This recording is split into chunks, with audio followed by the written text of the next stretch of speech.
Hola! Soy Nar, Imona! and we are Filipino digital nomads here in Spain! Spain!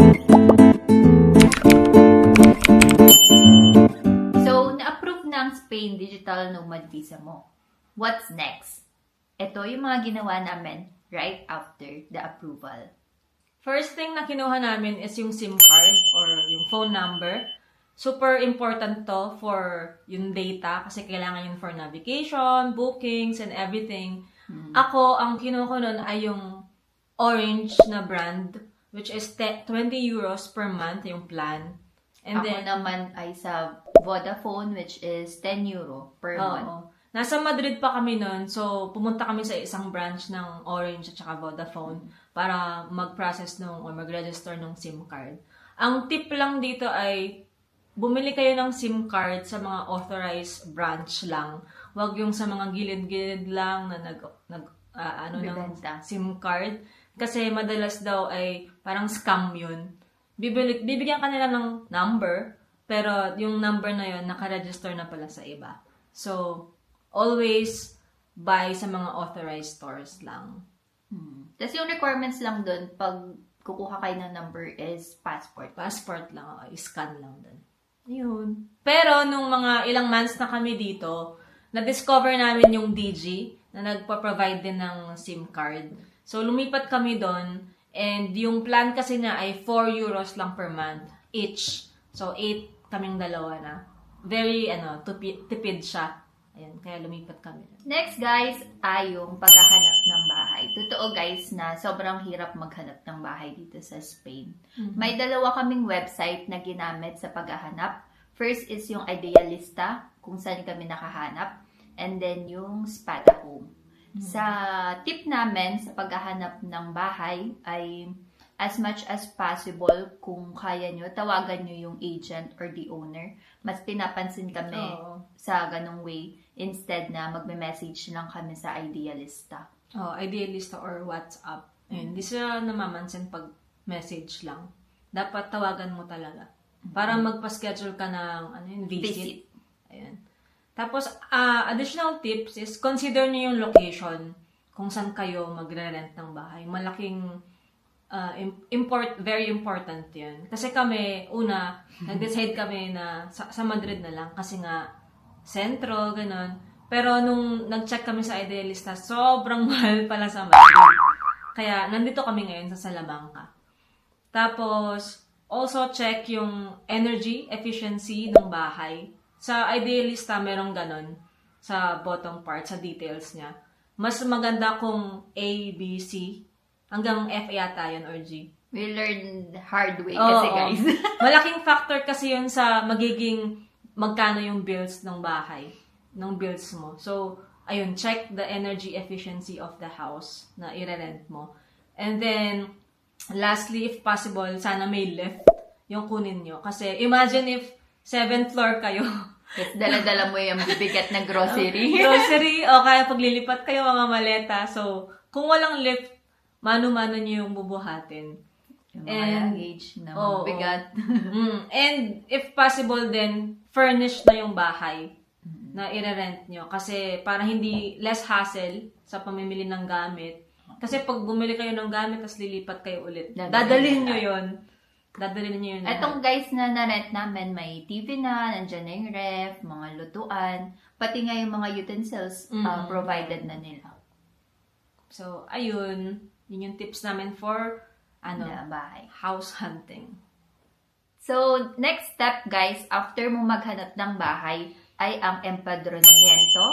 Ito lang yung pag-register mo ng address sa City Hall. For example, para siyang barangay certificate sa atin, na i-register mo lang na ditong address ako nakatira. Tapos, both kami nakaregister doon. And kung sa inyo, lahat ng mga titira sa bahay ay ilalagay nyo dun sa empadron na yun. Kasi yung process namin, nag-book ako ng appointment online lang sa Ayuntamiento kung saan under yung address nyo. And then, the date of appointment, pumunta kami doon, dala namin yung kontrata at saka yung mga IDs and passport namin. So, doon sa parang Ayuntamiento, doon sa center, papakita nyo lang yung mga documents na yon.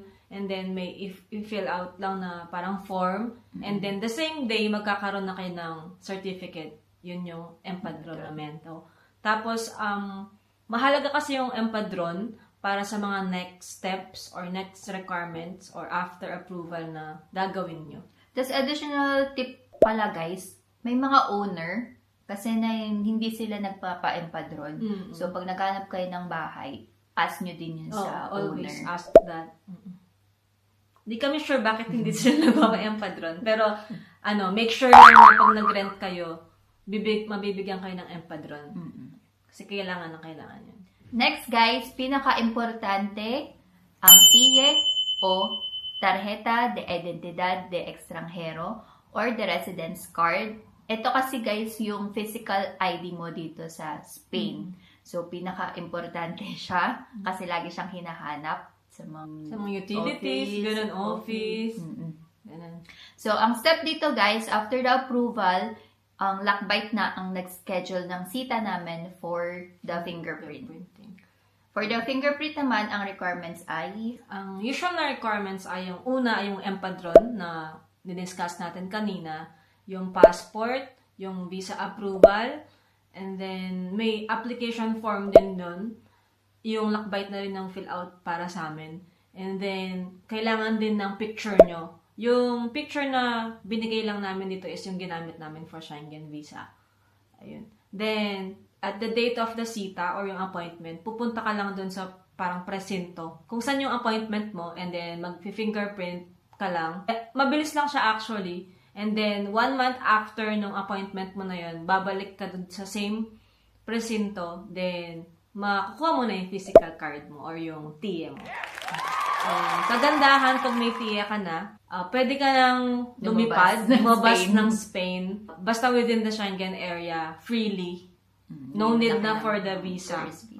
Yun yung parang benefit niya for having like DNV, Spain DNV sa ating mga Pilipinas. Next guys, ay yung pag-open ng bank account. Ang bank namin ay Santander. Kasi dito sa area namin, parang sila lang yung tumatanggap nung kahit wala pang TIE that time. Pero hindi lang namin sure sa ibang bank. Pero ito yung na-try namin. Tapos, pwede siya kasi kahit wala pang TIE. Basta may NIE ka na. Oo.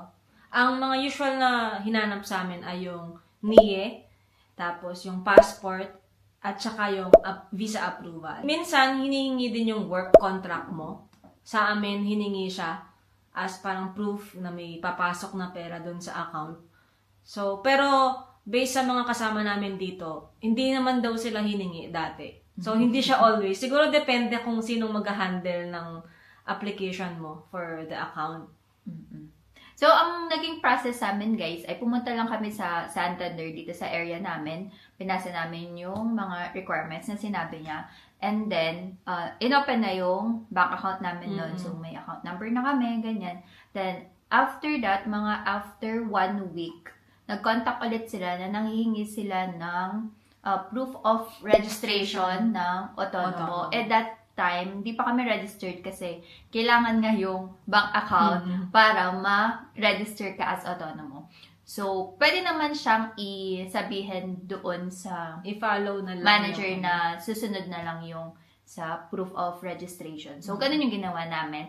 After naming ma-register as Autonomo, pinasa namin yung document na yun. Through email lang naman. Through email. Or pwede ka rin pumunta dun sa branch, pero nag-email na lang kami. Then after that, okay na. So, recommended namin ang Santander para sa bank, mag-open ng bank dito. Or yung may sinasabi din sila na yung Caixa Bank. Hindi namin na-try, pero yun yung based sa mga experience ng other DNBs dito. Pwede nyo din yung try. So, lastly guys, ay to register as Autonomo. Pinaka-importante to kasi as DNB, kailangan natin magbayad ng tax at Social Security. So, nung time na nagpasa tayo ng mga forms, may sinay tayo dun to register as Autonomo. Yung process namin is, nag-hire na lang kami ng store para less hassle na din. Kasi kasama sa service nila is yung first is pagkuha ng digital certificate dito sa Spain, yun yung parang digital version ng signature mo. Kasi halos lahat ng process dito sa Spain online na. So, kailangan yun para ma-process yung mga forms mo, yung mga ipa-file mo, ganun. Yung process namin dito is yung gestor, nag-set siya ng sita or appointment para pumunta kami sa ahensya tributarya para i-identify lang yung sarili mo. So, doon, nagtanong lang sila ng about sa data mo, like yung name, parang birthday, address, yun lang ba? Yun lang, ate. Ayun. Yun. Tapos, after that, parang the same day, makukuha mo na yung digital certificate mo. Sa email lang yun. Sa email lang siya. And then, next is nag-process din sila ng pagkuha ng social security number. Ayun. Regarding social security, guys naman, automatic na yun na ma-deduct sa bank mo. Sila Once yung they nag-process register. nun. Oo. Tapos, lastly is sila din yung magpa-file ng mga taxes mo quarterly. And parang mag-aayos ng mga invoices mo basta isubmit mo lang sila on time. Ayun. So, para talaga silang tax accountant, yung mga gestor. Sila mag-handle lahat regarding taxes mo dito sa Spain.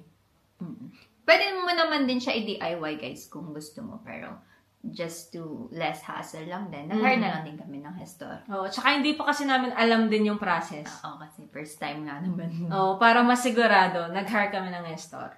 So, additional tip, guys.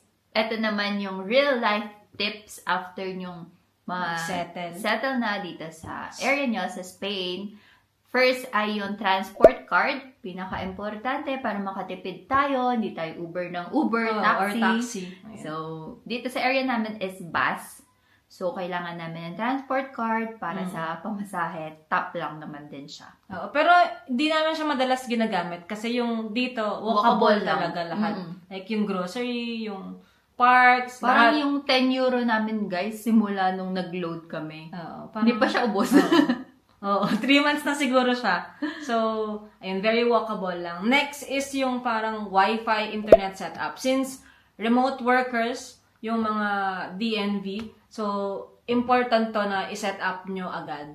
Ayun. Actually, guys, yung DG, meron siyang package na may Wi-Fi tsaka sa phone. Phone na, oo. Pwede din nyo siyang i-check.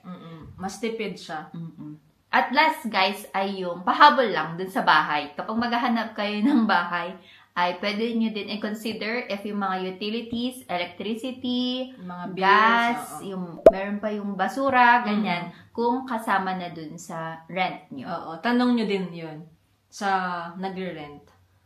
Tapos, nahirapan kami sa pagkuha ng wifi nun, nung una. Kasi, ang requirement ay parang TIE talaga. Wala pa kaming TIE nun. So, ang binibigay namin is yung NIE. Hindi nila tinatanggap yung parang, namin, NIE, document Okay, namin. guys. Ang ginawa natin NIE? So, may tinanggap siya, guys, sa Movistar. Oo. So, ilang stores yung pinuntahan namin, hindi kami tinatanggap. Ngayon, ginawa namin, nag-online na lang kami. Tapos yun, tinanggap, yung niya namin, pero mga tanga. Pero Movistar na yun, guys. Hindi na siya DG. Hindi na siya Hindi DG. pa namin siya napapalitan eh. Ngayon may tiyan na kami, balak namin siya ilipat ulit sa DG. Kasi mas mura talaga siya, guys, yung DG. Ayun. So, yun, nag-struggle kayong kumuha ng internet. Online na lang muna yung gawin nyo. Huwag kayong pumunta sa mga branch. At guys, tip lang din sa internet. Pwede kayong magtanong-tanong dun sa mga within your area na friends nyo kung ano yung malakas na internet. Kasi minsan, meron din mahinang signal yung DG dito. Dito, mas gamit nila yung Movistar. Pero, based sa na experience namin, hindi pa naman nawala ng internet. Hindi ka tulad sa... Hindi mo na magagamit ang, ay, nawalan ako ng internet, di ako makaka-meeting. Hindi ka na mag-freeze sa Zoom. Ayun! So, yun guys, yung mga ginawa namin right after the approval. So, if may mga questions pa kayo, comment down below at try namin sagutin kung kaya namin. So, medyo madami siya guys, pero kapag natapos nyo na, pwede na kayo mag-settle at gawin yung mga gusto nyo gawin and mag-enjoy sa Spain. Yun guys, sana nakatulong kami sa inyo, lalo na sa mga padating pa lang dito sa Espanya. Sana makita namin kayo soon dito. Thank you so much for watching. Crea Crea momentos momentos no no cosas. cosas. Ciao!